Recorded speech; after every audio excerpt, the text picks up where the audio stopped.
ಏನಿದೆ ಸರಿ ತಪ್ಪು ಎರಡು ಅವನ ಸೂತ್ರದಲ್ಲಿ ಬ್ರಹ್ಮ ಬರೆದ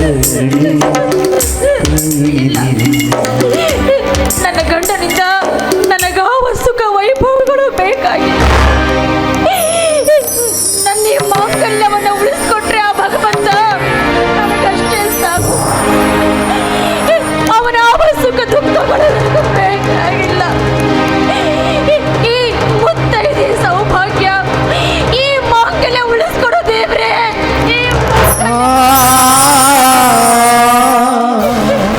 ಅದು ನಾನು ಸ್ವಾರ್ಥಿಯಾಗ್ಲಾರೆ.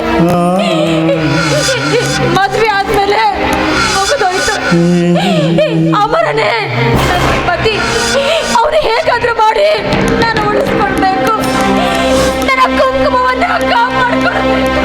ಹಣೆಯಲ್ಲಿ ಕುಂಕುಮ ಹೆಣ್ಣಿಗದು ವಿಭೂಷಣ, ಹಣೆಯಲ್ಲಿ ಕುಂಕುಮ